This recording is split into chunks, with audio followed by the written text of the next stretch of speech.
A wedding trip, often referred to as a honeymoon, is a significant milestone in a young couple's life.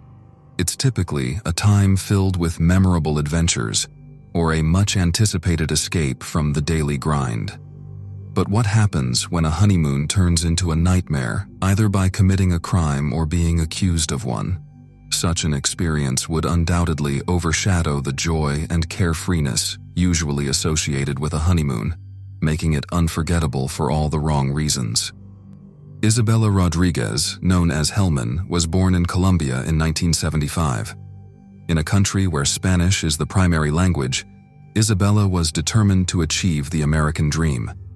She immersed herself in English by reading books, listening to radio songs, and doing everything she could to master the language and move to North America. While she successfully learned English, her Southern accent remained a part of her. Nonetheless, this didn't stop her from relocating to Florida, where she worked as a real estate agent, assisting Spanish-speaking clients with renting or buying homes. In 2002, Isabella, despite not having the best fortune, married William Hellmann. Although their marriage lasted for 10 years, it was marked by constant arguments and disputes. Eventually, their patience wore thin, and they decided to divorce. The divorce process dragged on for 2 years. During this time, Isabella met a new man, Bennett, who she believed would bring her happiness. Bennett hailed from Great Britain, but had spent part of his childhood in Australia, where he gained dual citizenship. He graduated from the prestigious Camborne School of Mines in the UK, but did not work in his field. Instead, a few years after graduating, he returned to Australia and launched a successful solar panel manufacturing company. His business thrived to the point where, 4 years later, he expanded into the American market. With his main office in Florida, Lewis began searching for a wife online, leading him to Isabella.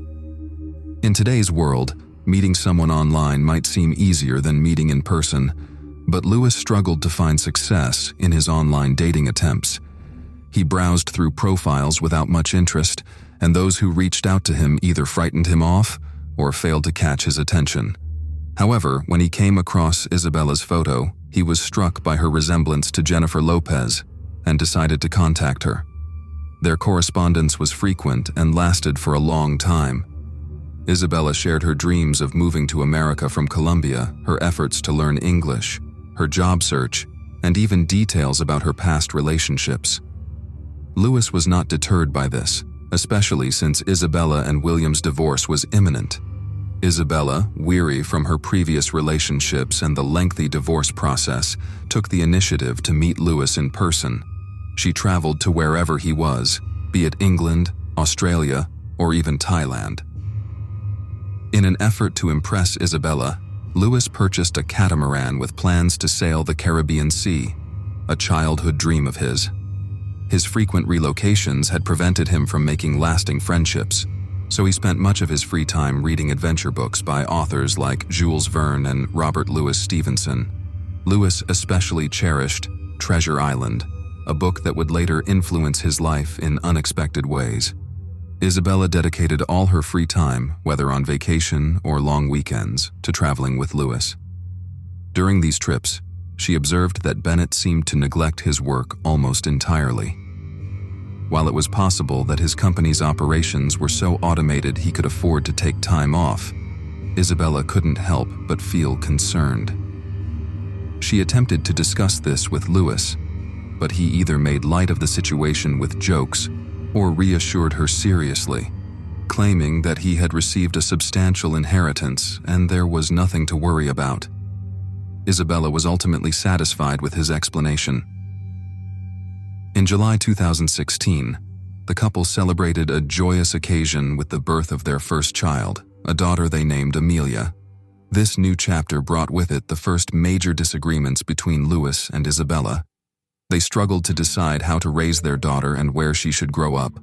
Lewis was adamant that Amelia should be raised in Australia, close to his parents, while Isabella was determined to stay in America. Eventually, Lewis conceded, and in 2017, the family moved to Florida.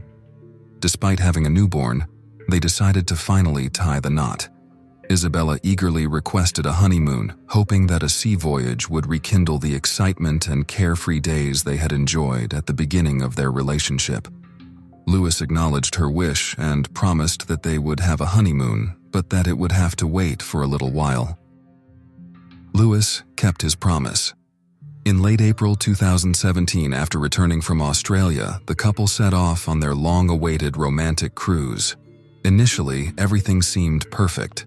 Their social media posts showed them smiling and enjoying each other's company as they explored the Caribbean islands. However, after the flurry of honeymoon photos, there was a noticeable silence. For 2 weeks, there were no updates. When Isabella finally reappeared online, she informed her family that she and Louis were in Cuba. She mentioned that they were planning to return to Florida soon, but were uncertain about their route. Isabella also noted that their connection in Cuba was poor, so they might not be able to make any calls or updates in the coming days. On the night of May 15th, the Coast Guard received a distress call from Louis. He reported that he was alone on a raft in the open sea. Rescuers quickly began their search and found him near the Bahamas, alone on a raft filled with various belongings and provisions. Louis explained the situation on shore. On May 14th, after a long day, he had asked Isabella for a few hours of rest and left her in charge of the catamaran while he took a nap in the cabin. He was suddenly jolted awake by a loud bang. Calling out to Isabella without a response, he went upstairs and discovered she was missing. The bang had caused a hole in the bottom of the catamaran, allowing water to flood the vessel and cause it to sink. Louis assumed that Isabella had been thrown overboard by the impact, and seeing she was wearing a life vest, believed she was safe. To avoid going down with the catamaran, he gathered their belongings and transferred to the rescue raft. The rescuers were taken aback by the contents of Louis's life raft. They noted that he had only salvaged his personal belongings, including a tea set, and appeared to have given up hope of finding Isabella. In his backpack, they also found aluminum tubes containing silver coins, but the focus was on finding Isabella, so this discovery was initially overlooked.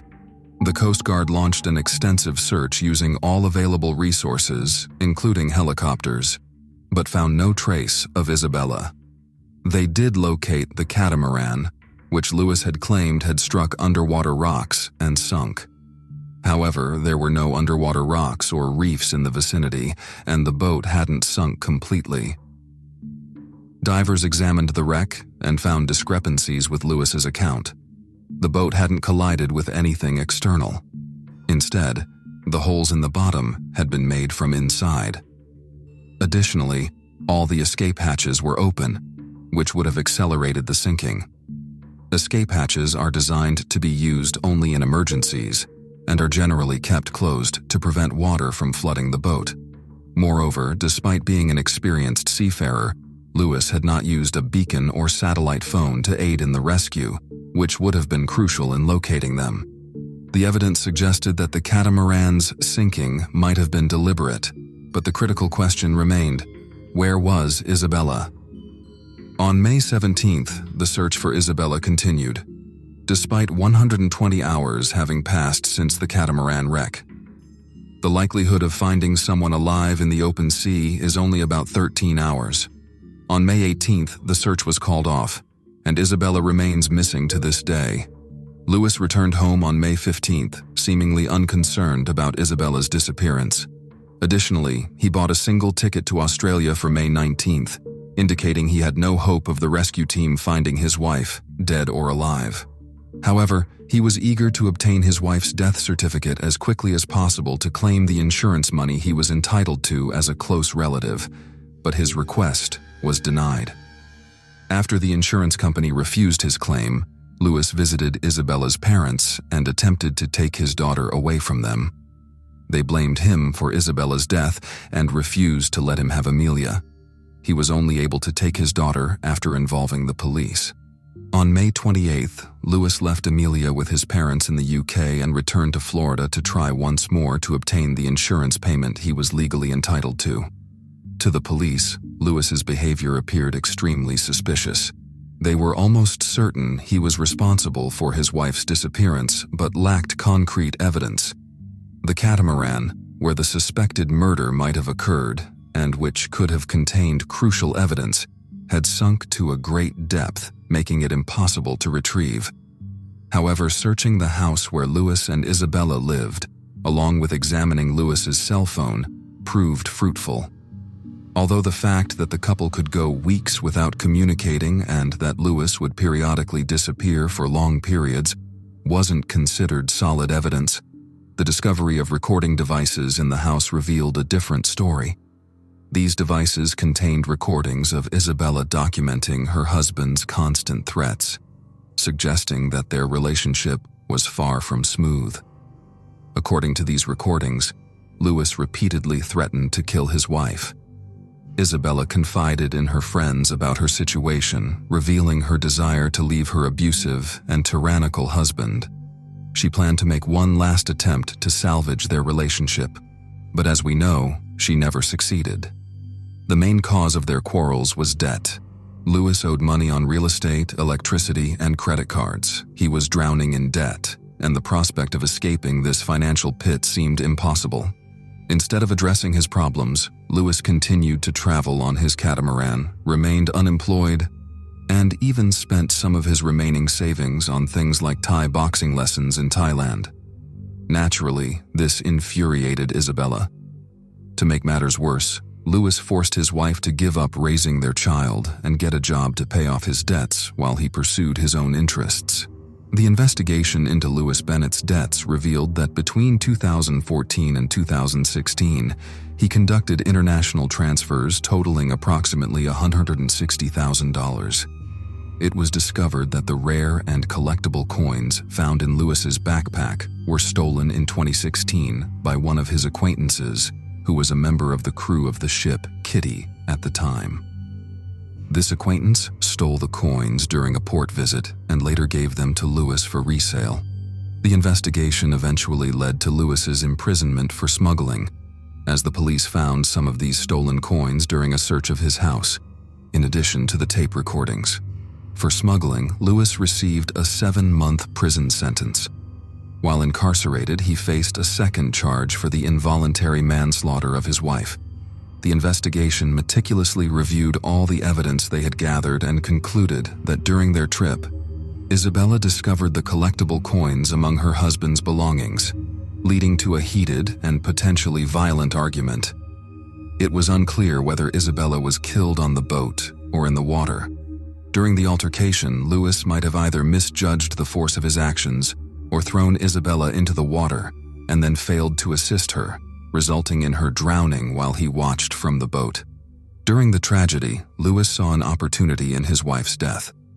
He believed that if he could portray her death as a result of a boating accident, he could secure additional insurance payouts for the sinking catamaran alongside the compensation for Isabella's death. However, the prosecution's narrative was largely based on the grief-stricken relative's theories. Lewis was never charged with premeditated murder due to insufficient evidence. He was offered a plea deal. If he pleaded guilty, he would receive an 8-year sentence. Lewis accepted the deal. The question remains whether he should have accepted it if he truly was not guilty, and the only evidence against him was a tape recording of him threatening his wife. Isabella's relatives were outraged by the verdict, but understood that without this plea deal, Lewis Bennett might serve only the remainder of his time for smuggling and be released soon. In November 2018, Lewis Bennett was sentenced to 8 years in prison. All insurance payments and assets claimed by Lewis, which he had orchestrated, were to be transferred to Amelia. Additionally, the court ordered Lewis to provide monetary compensation to his daughter, who would face significant psychological trauma as she grew up. Thanks for watching, everyone. Don't forget to subscribe to my channel. There are plenty of shocking stories coming up.